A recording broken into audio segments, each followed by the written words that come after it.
Aldous Huxley's Brave New World. This channel meticulously explores the substance of well-known masterworks in the humanities, sustained by the constant interest of our subscribers and viewers. Your subscription, likes, notifications, and sponsorships are a great source of encouragement for content creation. Hello. Today, we take the time to deeply consider Aldous Huxley's Brave New World.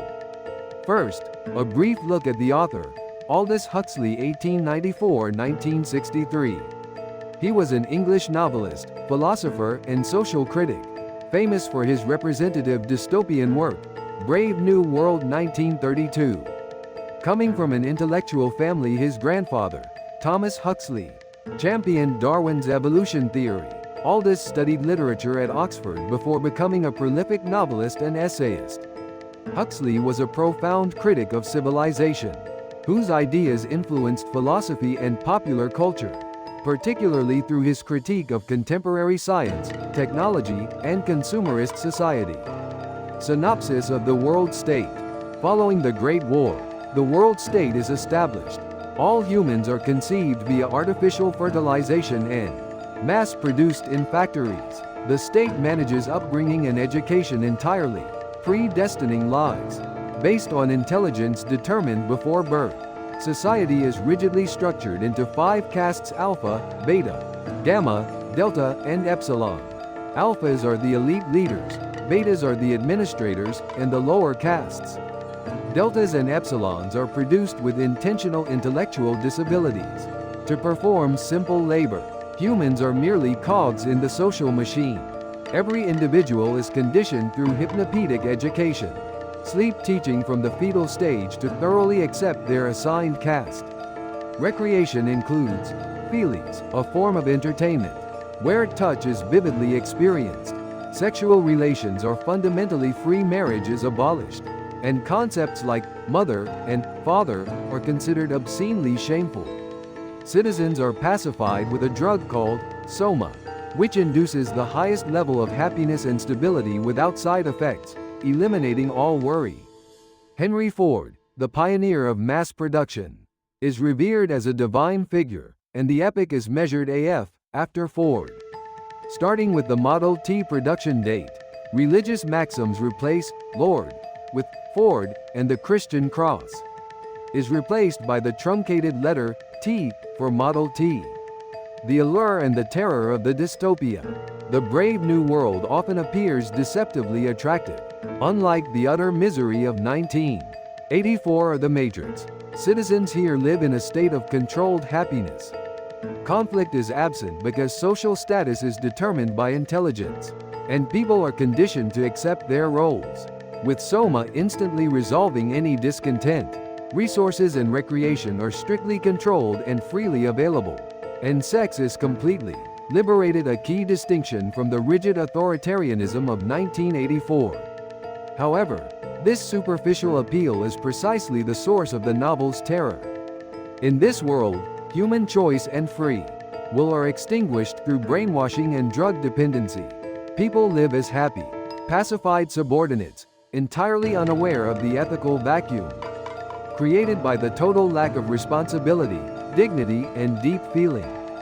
Huxley's deeper critique is aimed at those who might desire this world, failing to recognize that the absence of conflict, achieved through compulsory sedation and control, is the essence of a terrifying dystopia.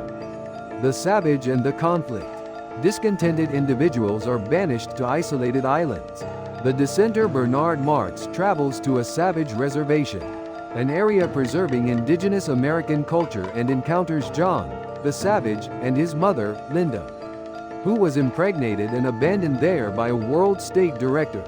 John, having read Shakespeare, initially idealizes the civilized world. However, his mother Linda returns, overdoses on soma to escape her grief, and dies, her body becoming a textbook for socialization in the mortuary, a profound cultural shock for John. John's love for Lenina is shattered when she, conditioned for free physical sex, cannot comprehend his desire for spiritual love. Witnessing the new world's emptiness, John throws away soma at a distribution center, crying out for spiritual freedom. In the ensuing chaos, he tragically strikes and kills Lenina with his whip. Bernard is exiled to an island. John, held back by the world controller, Mustafa Mond for study, attempts to live an isolated life of self-flagellation penance in a secluded area. Unable to endure being a spectacle for the curious, civilized people, John ultimately hangs himself. The savage, representing the old values of freedom, complexity, and suffering, could not survive the emotionally sterile civilization.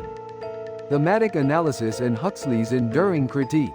The novel begins in A.F. 632, satirizing the worship of Henry Ford as a messiah of mass production.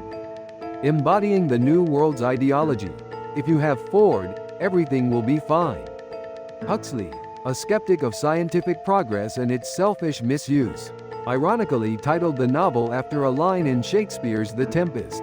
He rejected optimistic progressives who built order on chaos, arguing that true progress requires the proper integration of science by people prioritizing ethical concerns.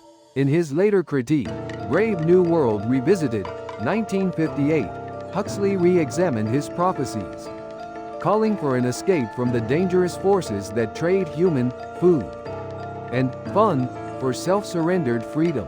His central argument remains that to protect freedom from mind manipulators, we must establish a correct value system: individual liberty, love, compassion, and intelligence, and possess the knowledge gained through education for freedom.